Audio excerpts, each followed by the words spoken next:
just got jump spooked.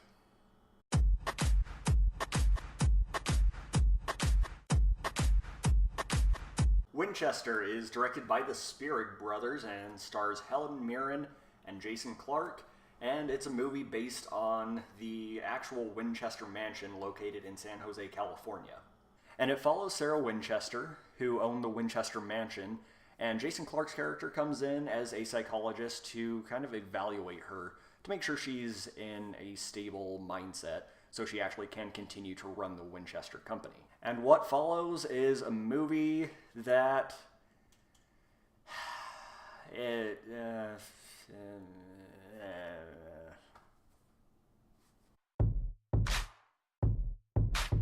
So I'm going to be honest with you, there is really just not much to say about this movie, both good and bad. One thing that I will say is the acting here is fine. I'm not going to say it was incredible, I'm not going to say it was bad. Everybody here does a passable job. They did okay. Now, nobody here really does a terrible job, and I think a lot of that is thanks to the directing. The Spierig brothers, who also worked on Jigsaw, which is kind of a guilty pleasure of mine. Definitely not a great movie, but one that I appreciated as a Saw fan, as much as I hate to admit that. The Spierig brothers really did do a very fine job here. I think it was very competently directed, though it's definitely nothing that I would write home about. And unfortunately, that's really all I can say about it. So I'm going to pass this off to Walter. So Chris mentioned the acting in this movie, and I definitely agree with him. I feel like both Helen Mirren and Jason Clarke did really well in their roles with what they were given. Unfortunately, what they were given is one of my biggest problems with this movie. All of the characters in this movie are just completely flat, one-dimensional. We've seen it all before. There's Helen Mirren, who plays the slightly crazy lady that no one really believes. We've got the Jason Clarke character, who is a man with a troubled past that you eventually learn about.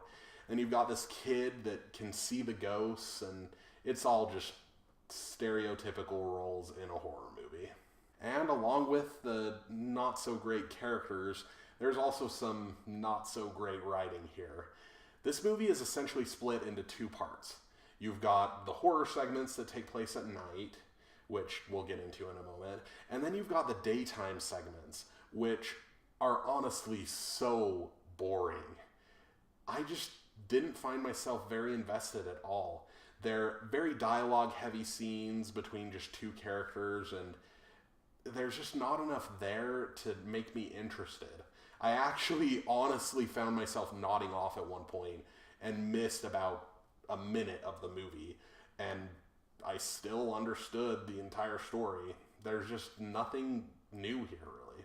And then come the night scenes, which include the most predictable jump scares either of us have ever seen in any movie. I'm not kidding. I can honestly say that I did not jump a single time throughout the entire runtime of this movie, because it really was just every time the sound would drown out, you just knew it was coming. You could count down to the exact second of when something would pop up on the screen. And it just was never effective. It was just waiting for the jump scare to get over so that we could move on to the next daytime scene and get the dialogue, and then eventually the movie ended. And see, for me personally, and Chris definitely agrees with this, I feel like this movie just had a lot of wasted potential. The Winchester story is a very interesting story. I've been to the mansion myself, and it's a cool place. It's got a really interesting history to it. This movie tries to tap into that a bit, but it just turns into a jump scare fest because, I mean, that's all that they think that they can get scares out of. It really, it could have been a lot better, but unfortunately, they did not tap into the history of this house as much as we wanted them to. So all in all, I mean, this isn't a movie that I hated. I think it's passable if you've never seen a horror movie before, but there just isn't enough new here to really interest me and really hold my attention. I really think that this is a alright movie. At the end of the day, I did not hate it by any means, but it just somewhat disappointed me in the sense that there was a lot of potential there that they didn't utilize. I'm going to give it a 4 out of 10. I completely agree. It's the type of movie that I feel like really could have had a lot of potential and could have been great, but there really wasn't much to it. I'm going to forget that this movie really ever existed, so I'm going to give it a 4 out of 10. Now guys, if you like this video, make sure to leave a like and subscribe if you want to see more. And if you dislike this video, if you didn't like what we had to say, make sure to leave a dislike and let us know why in the comments. We'd love to hear your opinions. Thanks guys.